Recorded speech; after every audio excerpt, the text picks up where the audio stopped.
Welcome everybody to Community Conversations. And we're with Art Spark Texas. And tonight we have Judith Miller with us, who is our March 2022 Artist of the Month. And Judith is a musician, a visual artist, and a whole lot of other exciting and different things. And we're also here with Jerry Slayton, who interviewed Judith for a blog about Artist of the Month. And by the way, I'm Susan Slattery, Director of Outreach, and we also have April Sullivan, our Artworks and Veterans Director. So I'm going to turn things over to Jerry, who's going to come and talk with Judith, and there's going to be a presentation, and you'll have a chance to do some Q&A and just some conversing. So welcome, Judith. Thank you. Absolutely. Thanks for having me.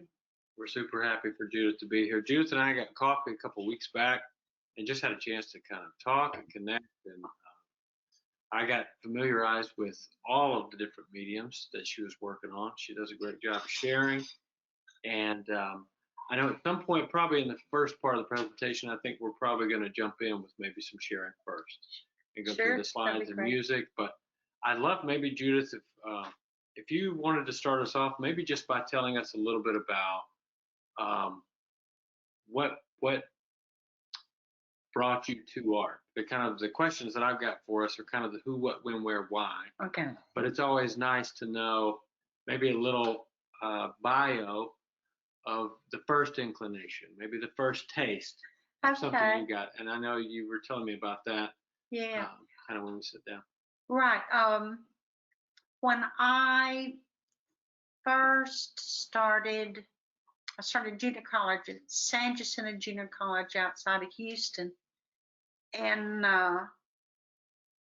during that time, I was in a really bad car accident and went through a windshield, and that was not fun. And started during the process of recuperation, I started reading some stuff about different art people. And the one that I focused on the most was Alexander Hove, who was the first American artist to have artwork, his originals at the Louvre. And I discovered that he was teaching at the University of Tulsa in Tulsa, Oklahoma. My folks at that time were living in Houston, and then they moved to Tulsa.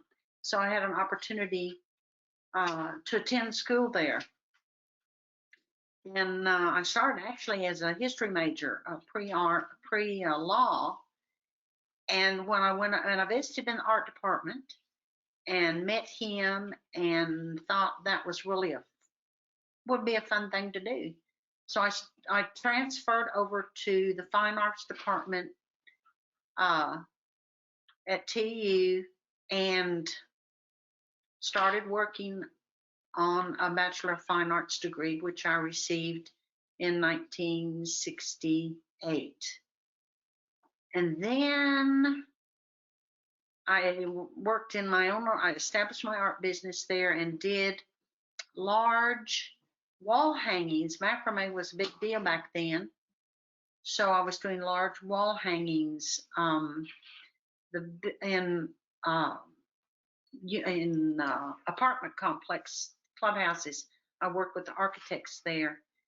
And I guess the biggest piece was like 20 feet by 42, and it covered a whole wall in this one complex.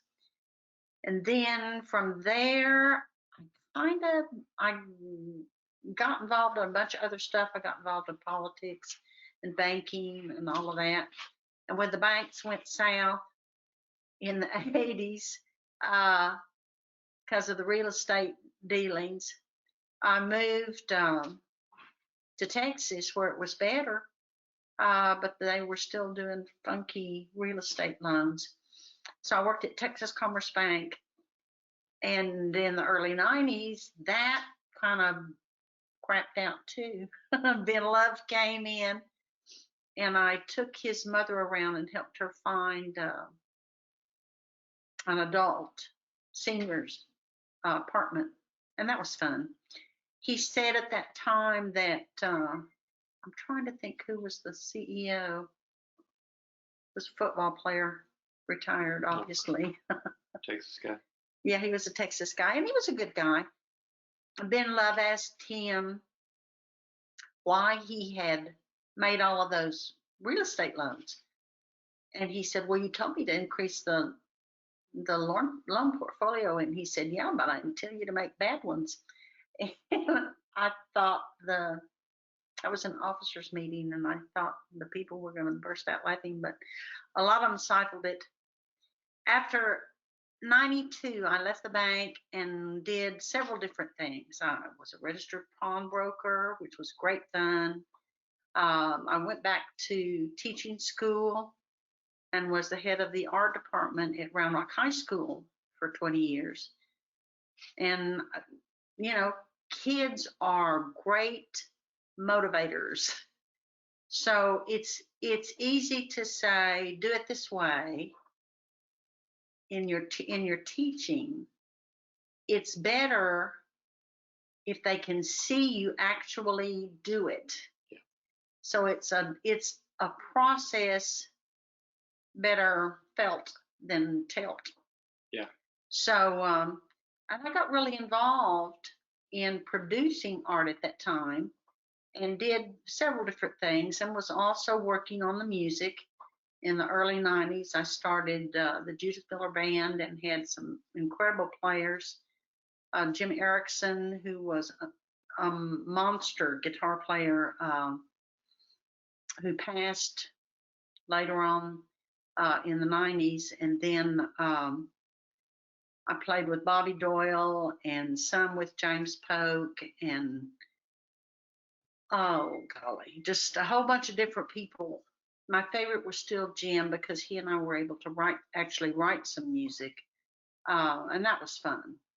And then I retired from teaching in 2009 and just started doing more music than art. But I always did do the designs for the CDs that we produced and all of that. And then retired, kind of semi-retired from all of that, and did a little bit of both for a while, and then did more music. And then COVID came, and that kind of took care of doing the music, because there was You get to turn in. there was no place to play, and there was nobody to come. So it was interesting time. So it gave me an opportunity, however, to try some new things, which I did. I learned to use alcohol inks, which are incredible pigments. The colors are just incredible. They're just beautiful. So I did some stuff with that. Continued to do the abstractions that I liked and the non-objectives. My favorites in terms of artists that I like, Jackson Pollock, Max Ernst. Two of the favorites. I kind of looked at different schools, the abstract expressionism. I like Dada. Not so much, but kind of surrealism, of course.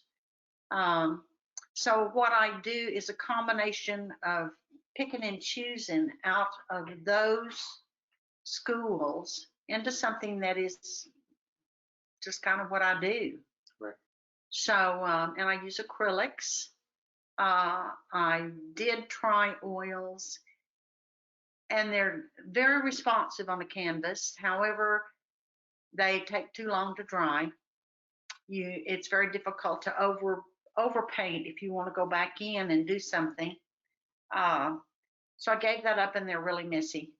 But other than that, they're extremely responsive. Acrylics are my favorite, and I do a lot of mixed media. Now, recently, I have decided to go back into the macrame, but from a different point, more from a sculptural point than a flat, like wall hanging thingy. So what I do is I paint, do an acrylic composition on canvas, and then I do a sculptural macrame, and I integrate those two pieces on the canvas. And I've had a whole lot of fun doing it. It's very challenging, but it's fun, and that's kind of what I'm doing now. So I do a little bit of all of those things, you know, depending on mood and what I have in my goodie bag of tricks. Right.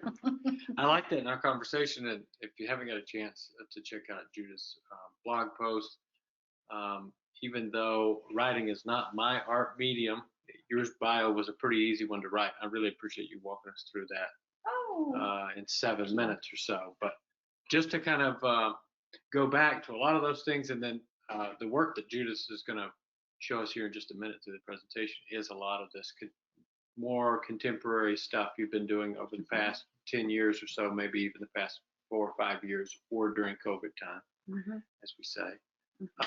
The dates of each piece are on the slide. Are on the slides. That'll be cool. So you can kind of see. One of the things that stood out to me the most, though, about kind of your bio, because I'm like one of these people who wants to be a musician, but I'm not.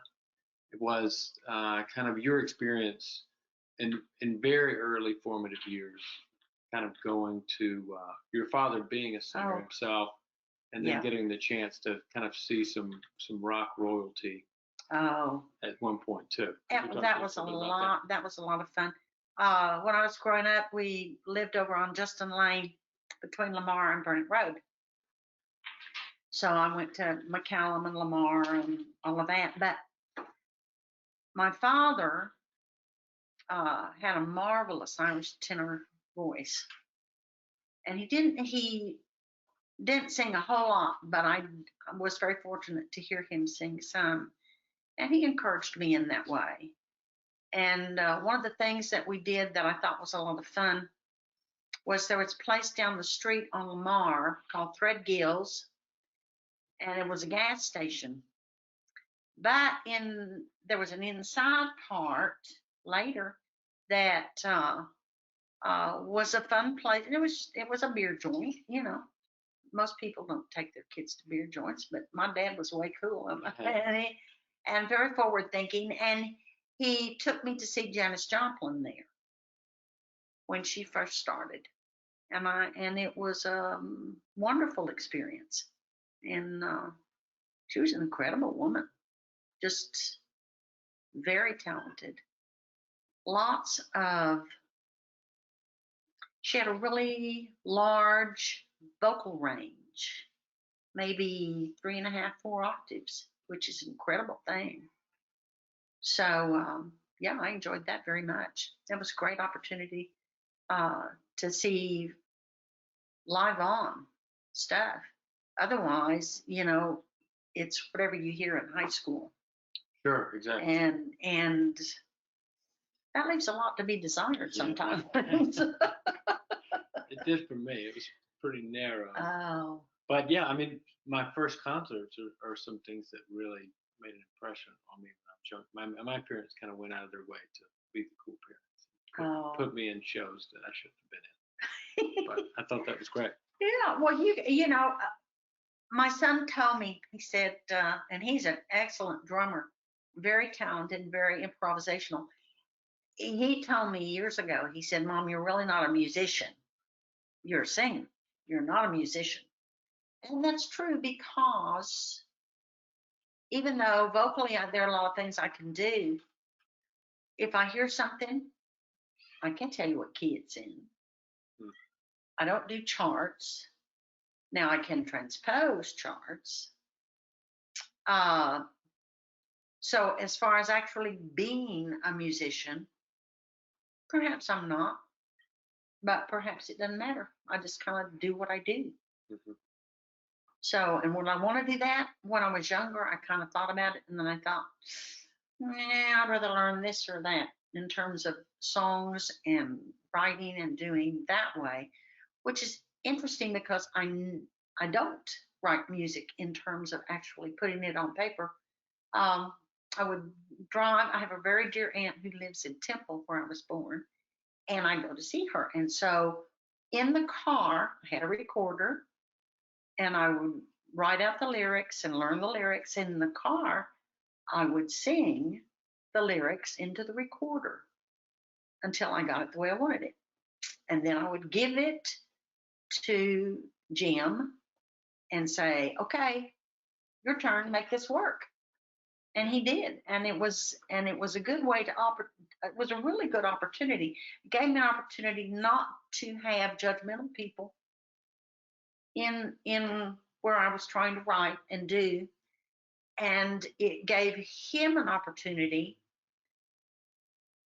to write music to lyrics without having the composer of the lyrics there. Then he could make adjustments and do. And so I think the music has a little different feel, and it really is co-written, which was great fun. Yeah. So I remember you saying it was all about finding the right people to play with. that's right. And that's difficult to do. What I have found is that very few musicians that I visit with don't want to learn new music. They're more interested in playing what they already know because it's easier. They don't have to struggle to figure out different things. Even if you give them a recording, which I have done, I have some folks that do really good when it comes to like making charts. If I have an original that I want to make a chart for, because Jim never did that, we just played it, and he knew it, so he didn't have to have a chart. Sure. But some of the stuff that we did, I have no charts for, so I have to give it to somebody and say, make me a chart for this. And then I have to trust that they follow what I give them, because sometimes they don't. They are also editorial in some cases, Sure. which makes it real interesting for me when I'm trying to use that to make a track. Yeah, this sounds a bit different. So, but yeah. But I have found that combining the music and the art gives me an opportunity to do two different things, but to combine some of the discipline of each together. And I just think it's a lot of fun. So right now I'm just having fun.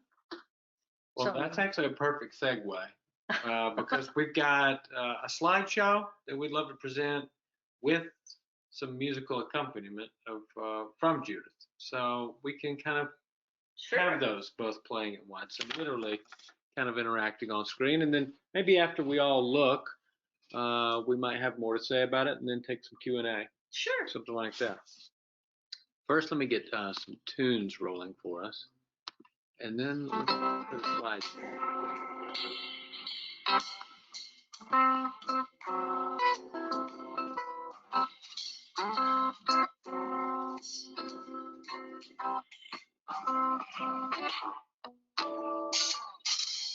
I don't need no funny clothes or fashion represent who I am. I'm not addicted to that fashion thing. Just need very little bit of bling. Just like that spinning pop on me. I am what I am.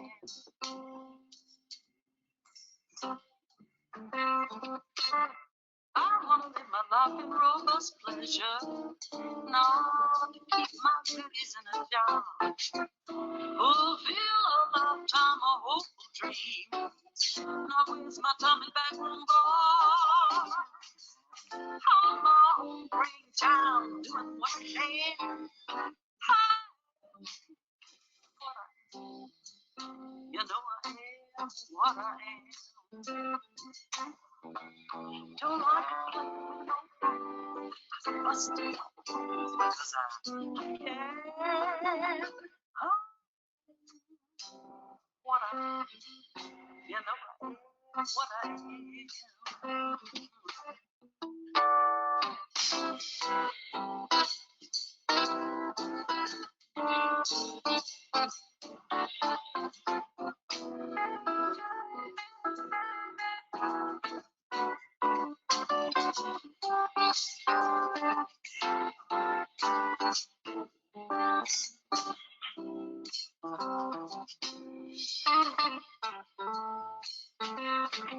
You're like a man with no feet. I'm busting off a rose. I can't what I am. You know I am what I am. I like that one-on-one instruction. I'll take it anytime I can. All my occasions are exclusive, though I really try to be elusive. Try and catch me if you think you can, my friend. You know I am what I am. Don't like playing with no fools. I like putting it on because I can't what I am. You know I am what I am. I am what I am. Damn, I am.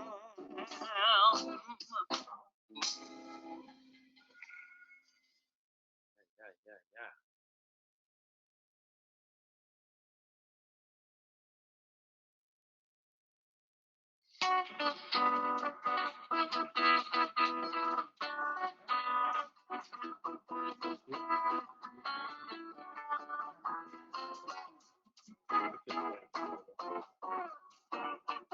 Please just play a swinging tune, got to dance, got to move. Nothing sweet but something snappy with you. Get this party jumping, get folks up on their feet. Listen to that bass man thump, hear the drummer beat. Guitars getting harder, it would be easy to let this song die now without a dance floor speed. I'm tired of waiting on you, you better ask. Would you like to dance? Dance with me. Feel that crazy rhythm, dance with me. Keep on stepping in time with them. If you think that you are on the sweet, get up on your feet now, big time, you just gotta dance. Everybody hit the dance floor, swing it to the end. If you haven't got a partner, grab a brand new friend. When that music hits you, you must take a chance. Get up, get up, get up. All right. Now we're back with you. Hey. Thanks for that visual exploration, going on that trip with us. So I kind of have a couple other ones. You did that thing where when you're interviewing someone and you're planning on asking certain questions and then they answer a lot of the questions with Oh. the first response. But that's fine. That's good. Ah, okay. Maybe I could go kind of deep on some of the deeper ones though. Okay.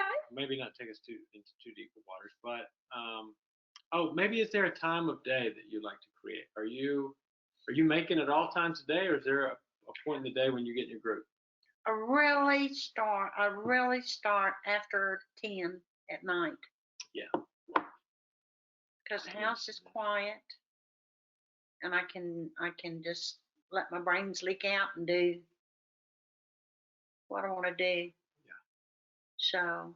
Has that always been the case? You feel like you're kind of Well, when I was teaching, I would work when in the classroom when the students were working, or if I wanted to show them something, I would do it there, and that would stimulate me to do something with whatever that was that we created at that point in time. So it's like when I taught collage, I did a collage with and there's a picture of it here. It's, If we could even pinpoint it. let's see. Yeah, go. Okay, that one. Okay, this piece.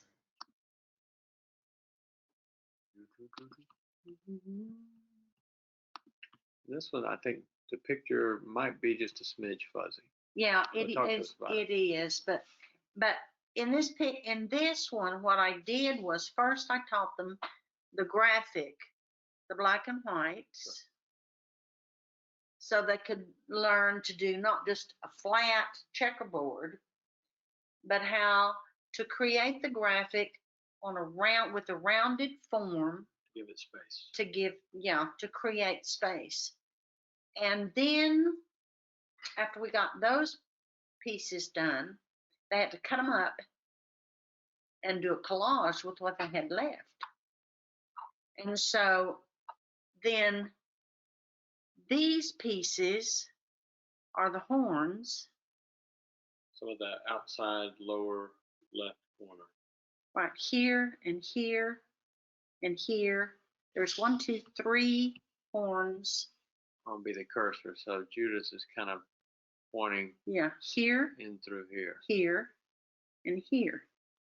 And those are the horns. There's a guitar here.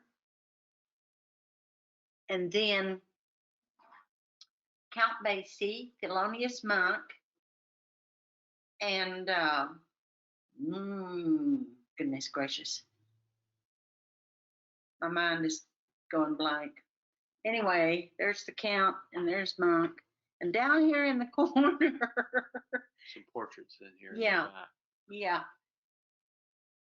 There's somebody hiding back there. right. Another legend. Yeah, so those are those, and that's why it's all about jazz.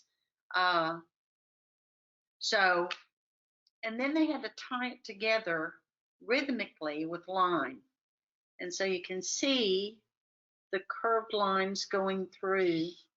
Sure, that would be up through here at the top. We kind of enter in the piece. We kind of flow out the side. We got something taking us across. Right. Creating a bridge visually. Got even some line work kind of happening in here. This thing. Yeah. And then down, taking it down. And so they learned to create a composition using the graphic, collage, and line work. And a lot of these you were saying were kind of like you were thinking about how you could use these in your music. And I to did. Promote your music. Yeah.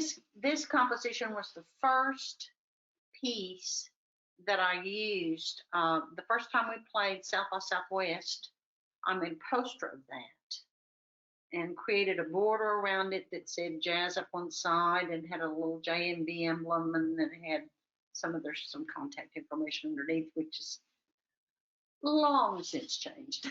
Sure. But that was the original piece that I used for all of the stuff. And then I made for each venue a piece and just changed the names, changed the dates and the names of the players, because sometimes I didn't have all the same players. So, but I would use the same background. For instance, for Mozart has a graphic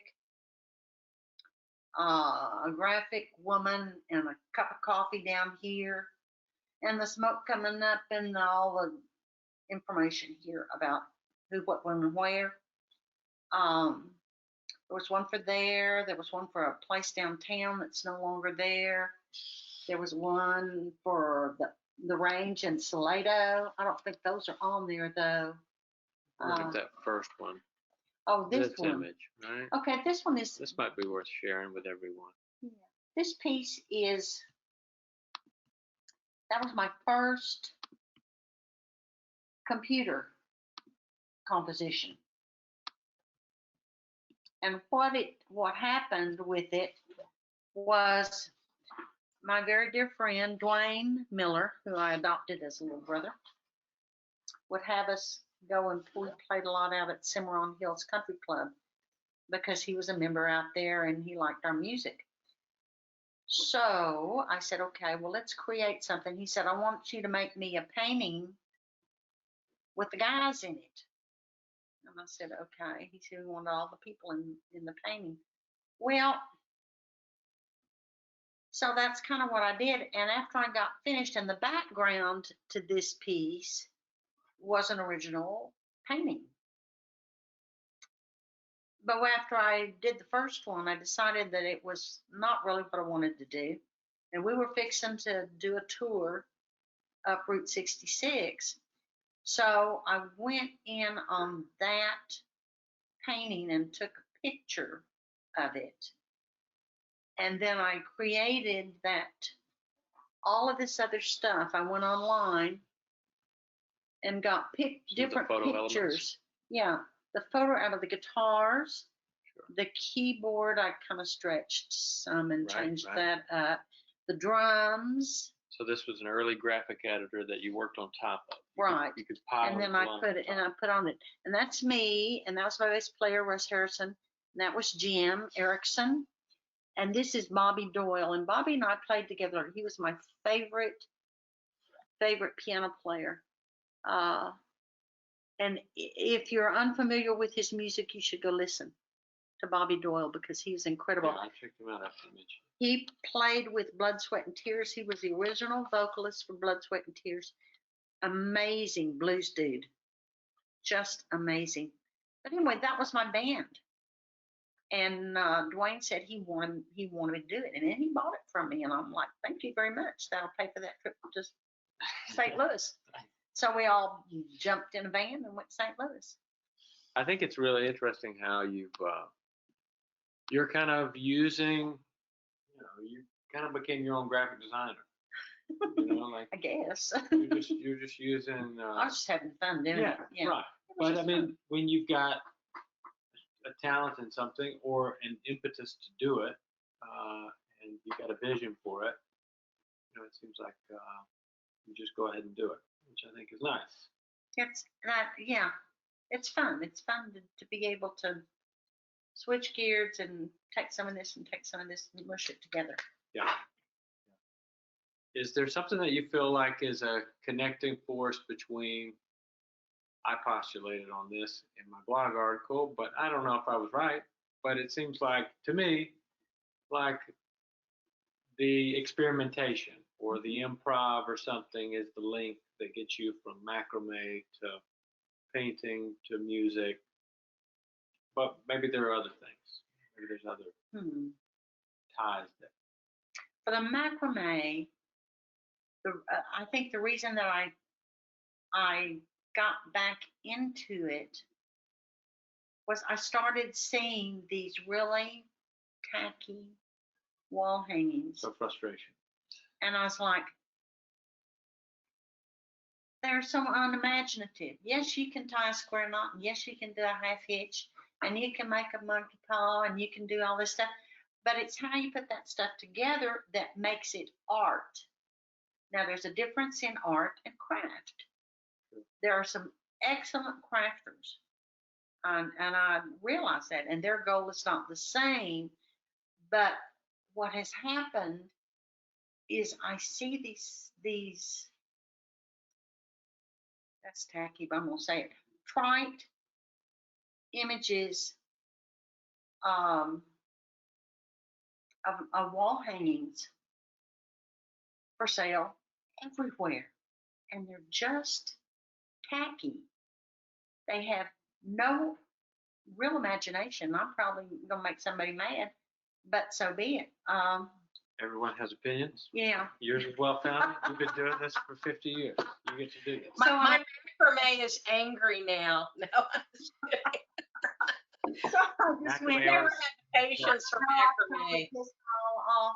But there's so much more to that medium, to that section of art, doing those hangings. I think about when you have a really good fiber artist, they do incredible things in choices of materials, integrating other items.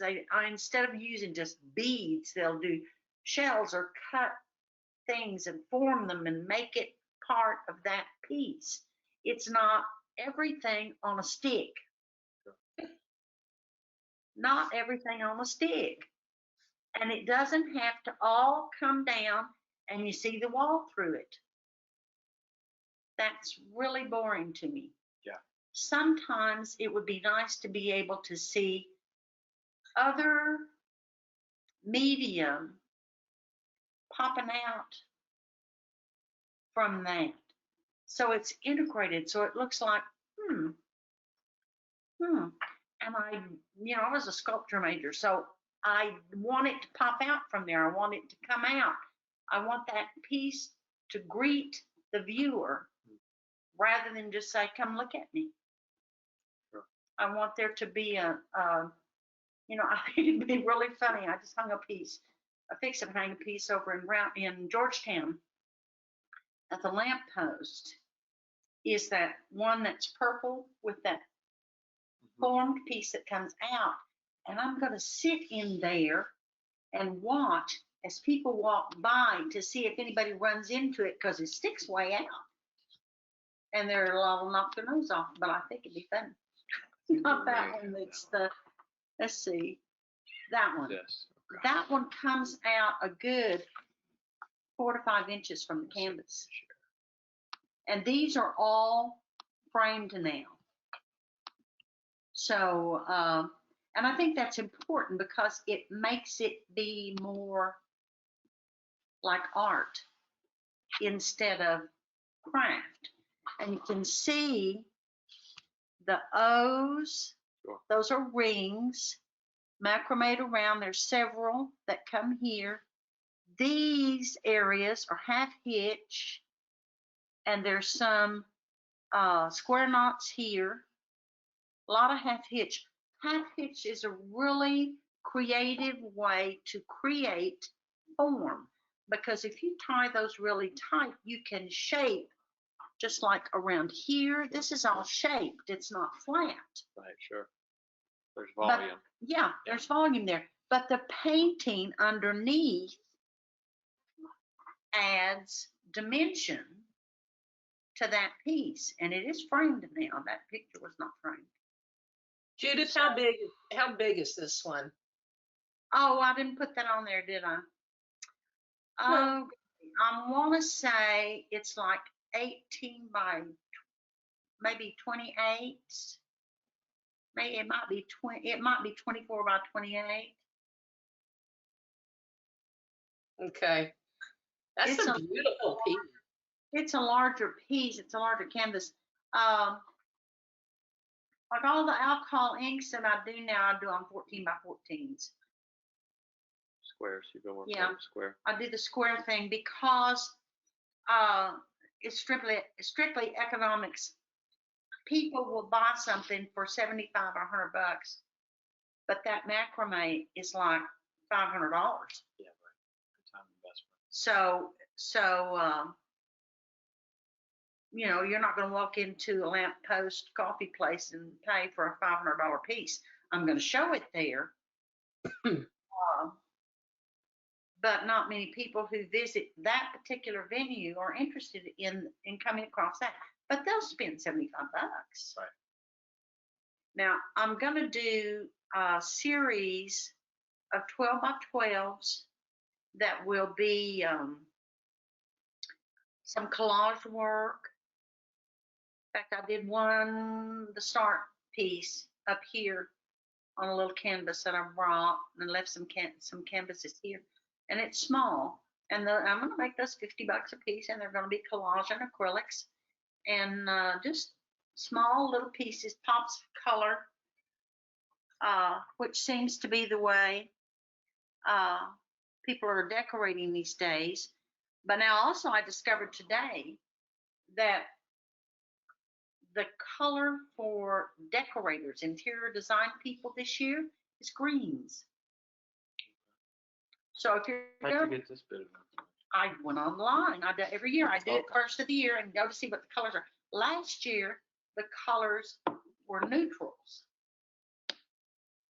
The year before that, they were blues, turquoisey blues. And so, depending on the year of the piece, it'll follow that because that's what sells. Interesting. That's an interesting game plan. I haven't thought about that. So, because when people are decorating their house and they have an interior design person come in, and they say this is going to be this. If you watch HGTV, all of the new kitchens have green. I've been seeing that, and I get emails from Southern Living, and they were showing like the colors of the year and things like that, and they were shades of green. I'm trying to find the painting that Judith did with us the other day. I loved it, and I thought I took a photo of it. I'm looking at my phone. Oh. Here it is. I don't know if you'll be able to.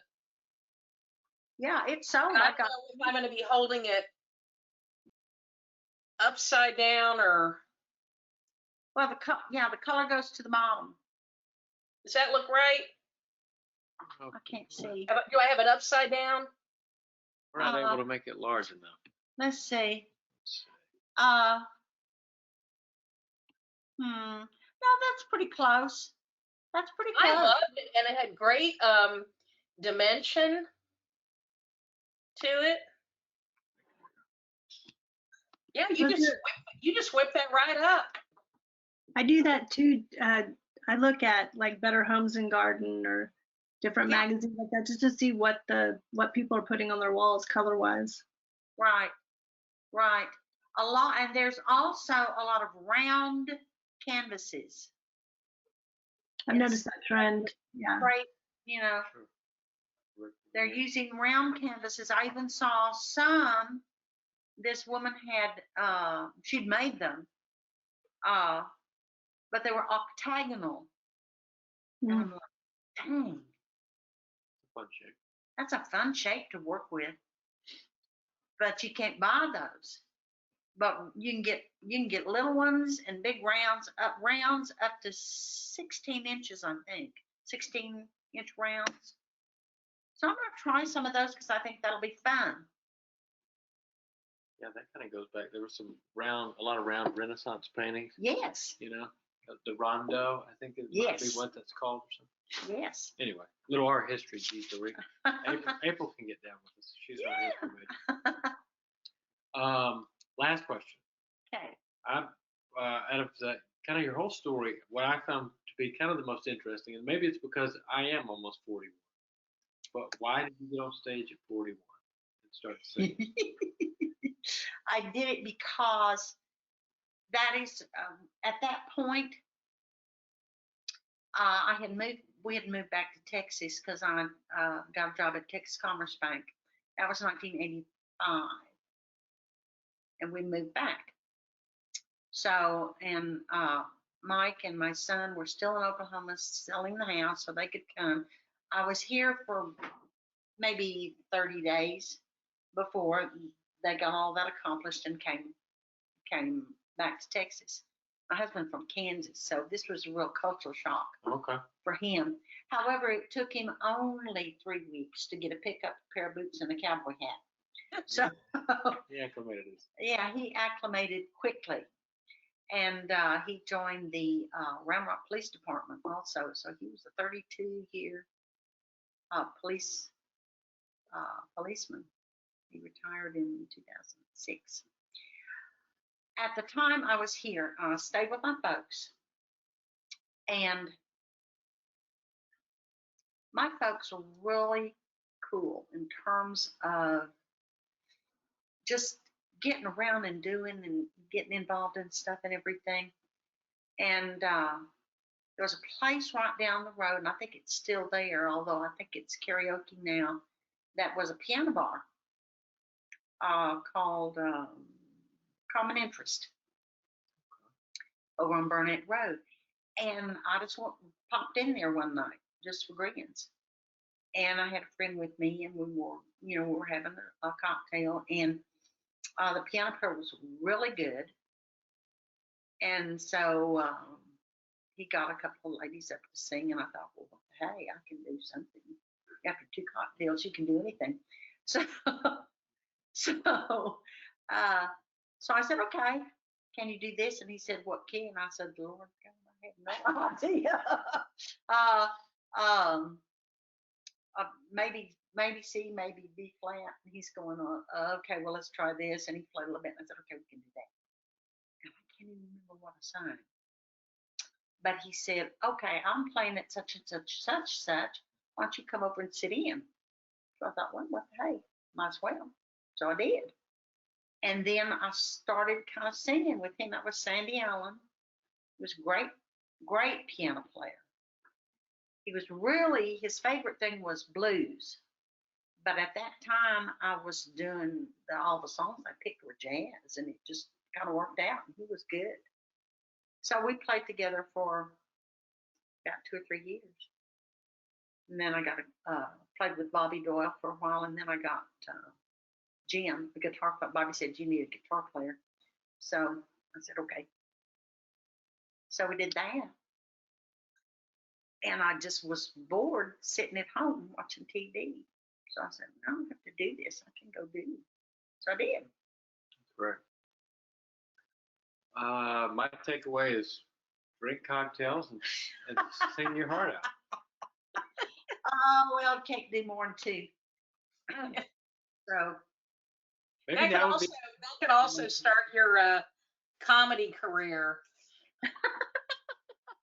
That might be next. It's a good storytelling. Any more? Well, you know, it's what it is. I am writing a new song. I haven't written anything several years. I got thinking about it. Now, this year I'm going to be 78. So this song is going to be, What do you mean? while I can still get up, I want to get down. Nice. I like that. And I've got, The name, while I can still get up, I want to get down. yeah, I love it. so I've got the lyrics almost finished. Now I just got to find somebody who can help me out with melody, and I think I'm going to ask Greg Miller, who is with Austin singer-songwriter. He's an excellent player. So I got to call him and say, okay, I think I'm ready. Let's do it. Now, would your process for that be like are you gonna try to record the vocals again? I'm going to give him the lyrics and tell him I want it to, what kind of feel I want. Sure. With the music. I want it to be bluesy because it lends itself to that. Yeah, this is a blues type idea. Yeah, Right? yeah, I think it's blues. So I'm gonna give it to him and see what he does Sure. first, to then give y'all him do the that. option and give him the freedom to do. Because I already, you know, and if we have to change some words, we have to change some words. I don't care. Because it's just a work in progress. But I think it'll be fun, and I think he'll be fun to work with. I think your flexibility, even as you talk that out, your flexibility is great. It's just so good for maybe me personally, who I need to be more flexible with my work all the time. I think that's great. If you can kind of enter into it and just recognize that it's going to change. That's just the process. Accept it. When you paint or when you do a piece of work, the same thing applies. You put down whatever you think it's going to be, and then you look at it and go, like that. Get a big brush, paint that stuff out. They just have to translate that process into whatever you're attacking in your project, whatever you're doing with your project. I guess that's all. I've always worked that way, so I don't know. It's just kind of something I do. Seems like it. So, That's excellent. Well, if anyone has any questions, maybe this would be a good time to field. Where are you? I have a few questions, Jerry, for Judith. I wanted to first start off by saying you are an amazing storyteller, and people that know me know it's hard to keep my attention span. So you kept my attention, so that's a really big deal. But my question for you is, did you always want to sing jazz, so did you always want to sing jazz, and what inspired you to sing jazz? to tell you the truth, when I started singing, I didn't know what the hell I was singing. I just it was just a song I heard, Mhm, and I kind of learned it from the radio. mhm. So when Sandy said, "What do you want to sing?" I said, "Well, how about this?" And when he said, "What key?" I'm going, I have not a clue. So we had to figure that part out. But I didn't recognize it as jazz or blues or country or any of that. Okay. So the thing that got me identified with the jazz genre is that uh in I want to say 95 maybe, Hmm. Pamela Hart was doing Women in Jazz, Oh, okay. and she asked me to perform in that at the Paramount. Oh, that's cool. Okay, so I called Sandy and said, okay, let's talk about this because he's gonna play. And he said, okay, we can do it. And I sang a Bonnie Raitt tune, which is kind of bluesy. Ain't Gonna Let You Break My Heart Again. I sang an original Sandy tune, which is called Queen's Chess. It's a great tune. I sang Hallelujah, I Just Love Him So. Is that a gospel? It's an old Ray Charles. Oh, okay. Okay, Mhm. that was Sandy, and then that was yeah. But I can't remember. I did 5 songs, and I can't for the life of me remember what those other 2 were. But I'm an old broad, so you know stuff goes in. Sometimes it doesn't always come out. And Am I? Oh, what year was this? What year? I'm sorry. What year was this? I think it was. I think it was 95, but I'm not sure. I think you did really well remembering the songs. yes, yes. Oh well, you know, some things stick and some things don't. My last question for you, Judith, is because you sing jazz, do you know how to scat? And what do you think of scatting in jazz? I do know how to do it. Ella Fitzgerald is probably my most favorite of that. And I don't do it anymore because my husband told me when he said, you know, he'd listen because he'd had to listen to some of the stuff that I was listening to just because we lived together. And so he said, you know, it sounds like to him, the reason they do that is because they can't remember the words. Oh, that is interesting. I never heard that before. I just thought it was because they were trying to like add more time. I didn't want people to think I didn't know what the words were. So I kind of I'm like, wow, okay. Good to know. We learn something new every day. But I still like Ella best. Yeah, she's my favorite, and Mel Torme I think is really good too. What do you think of Nina Simone? I like her stuff. I do one of her tunes. What's it called? I Want a Little Sugar in My Bowl. Oh, you go real into Nina Simone. I thought you were gonna say Feeling Good, and I was about to say, okay. I like the old stuff. It's just I don't know. I just seem to have an affinity for it. But I do like. On the other hand, I do like Bonnie Raitt, and I like her R&B stuff. And I'm learning some blues, and I have even learning some country. So, Oh, yeah. of course, if you will live in Williamson County, you got to do that. Right, it is Texas. Well, I will jump in here as your moderator, but also as the outreach director, and I'm a little bit preaching to the choir here, but we will be able to hear Judith singing, and you know what, if you want to scat, there's no judgment. We will Yes, be. Judge Frieza, I want to hear it. Dave sang a lot, and he did know his lyrics, but he liked to scat for fun.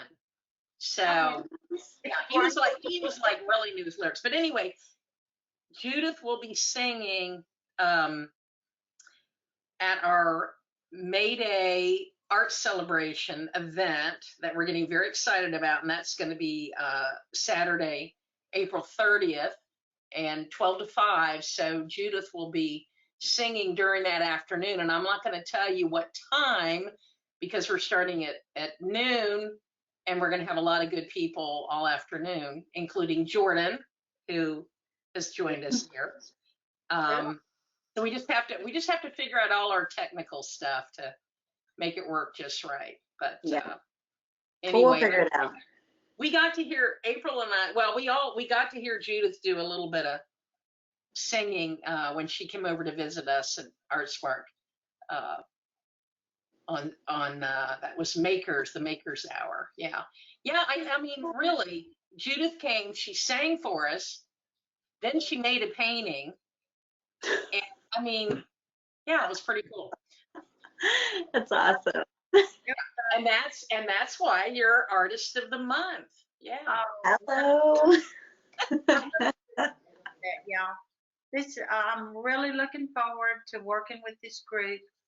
Everyone I have met has been very incredible. A lot of talent here. Thank you. Thanks. That's a big part of it. Thank you so much. So anyway, we are drawing to a close, and I just want to thank everybody for coming and participating, and Judith for spending time with us, and Jerry for doing the interview. And if you haven't read Jerry's blog, as an artist, I really appreciated all the detail about your process. So very cool. And people can go read the blog on artsparktx.org. Thank you to our ArtSpark Texas funders: Texas Commission on the Arts, St. David's Foundation, Cultural Arts City of Austin Economic Development, National Endowment for the Arts, Creative Forces, Austin Public Library, Donald D. Hamill Foundation.